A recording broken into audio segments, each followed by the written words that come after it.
Hello, আশা করি সবাই ভালো আছেন। আজকে কথা বলবো কমেডি, অ্যাকশন এবং রোমান্সে ভরপুর একটা ফুল প্যাকেজের সিনেমা নিয়ে। যে সিনেমার নাম হচ্ছে হেভি পাটেল খতরনাক জাসুস। সিনেমার নামটা এরকম যে সিনেমার নাম শুনে আন্দাজ করা যায় যে এটি একটি কমেডি সিনেমা হবে। তবে কমেডি সিনেমা হলেও এটি অ্যাকশন এবং রোমান্সে ভরপুর একটা সিনেমা।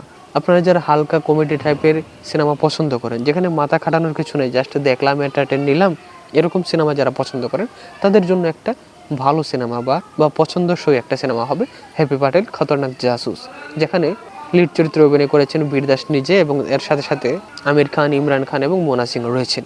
এই সিনেমাটা হচ্ছে এমন একটা সিনেমা যেখানে সাধারণ মানুষকে ভাগ্য কিভাবে অসাধারণ বানিয়ে দেয়, মানুষ কিভাবে ভাগ্যের জুড়ে ইম্পর্ট্যান্ট হয়ে ওঠে ফ্যামিলিতে, কোনো সংস্থায় অথবা দেশে, এরকম একটা বেজের উপরে ভিত্তি করে তৈরি করা হয়েছে সিনেমা হেভি পাটেল খতরনাক জাসুস। তো সিনেমাটা কেমন লাগলো সে সম্পর্কে আমি যদি বলি, তাহলে এটার কয়েকটা ভালো এবং মন্দ সাইড আগে দেখতে হবে, তারপরে আমরা বলবো যে সিনেমাটা আসলে কেমন হয়েছে।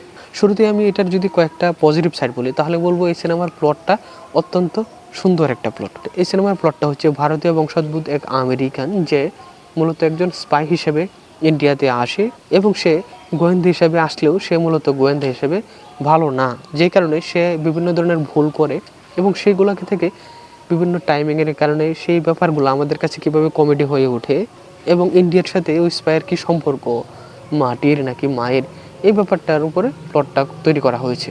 আর এই প্লটের মধ্যে সেই স্পাই হিসেবে বীরদাস নিজে অভিনয় করেছেন এবং এর সাথে সাথে কয়েকটা গুরুত্বপূর্ণ কেমিও দিয়েছেন আমির খান এবং ইমরান খান, এবং নেগেটিভ সাইডে একজন মাথা মোটা গ্যাংস্টার মতন অভিনয় করেছেন মোনা সিং।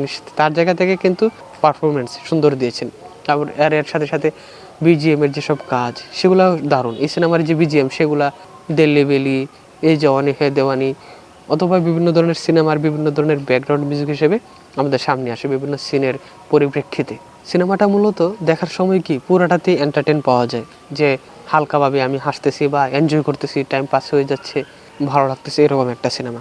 তো সিনেমাতে পরিচালক বীরদাস কি মেসেজ দিতে চেয়েছেন, আমার কাছে মনে হয়েছে এই সিনেমার দেখার পরে যে পরিচালক কোনো মেসেজ দিতে চাননি। জাস্ট ইন্ডিয়ান অথবা হলিউডের বিভিন্ন যেসব স্পাই সিনেমা রয়েছে সেগুলোকে জাস্ট ব্যঙ্গ করা হয়েছে। ওইগুলাতে যেরকম স্পাই দেখানো হয় ওই রকম কাজ করে, ওই রকম কাজ করে, এখানে এগুলাকে একটা ব্যঙ্গ করে বেশিং করা হয়েছে, এরকম মনে হলো। এগুলো হচ্ছে পজিটিভ সাইড। আর যদি নেগেটিভ সাইড বলি, তাহলে নেগেটিভ সাইড হলো এই সিনেমার যে প্লটটা, সেই প্লটটা কি একেবারে অবাস্তব। কারণ বাস্তবে এরকম ক্যারেক্টারগুলা বা এরকম প্লটে কেউ আসে না। যেমন কেউ কিন্তু ভালো করে ট্রেনিং প্রাপ্ত না হয়ে এই এজেন্ট গিরি হিসাবে করতে আসে না বা স্পাই হিসেবে আসে না, তো এখানে এটা করেছে।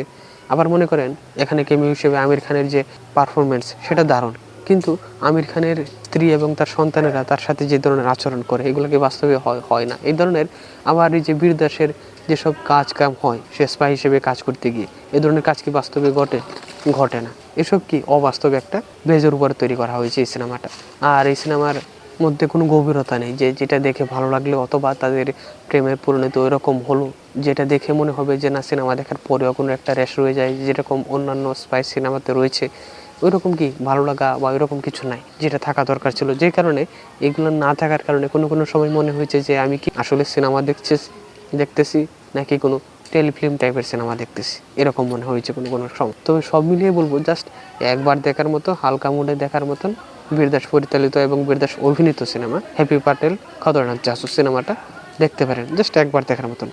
আর যারা ইতিমধ্যে সিনেমাটা দেখে ফেলেছেন তারা আমার এই ব্যাপারগুলোর সাথে ওপিনিয়নের সাথে অ্যাগ্রি করেন কিনা বা ডিসএগ্রি করেন কিনা সেটা কমেন্টে জানাতে পারেন, এবং সিনেমা নিয়ে নতুন নতুন তথ্য পেতে, আপডেট পেতে এবং রিভিউ পেতে আমাদের সাথেই থাকুন। আজকে তাহলে পর্যন্ত, সবাইকে ধন্যবাদ।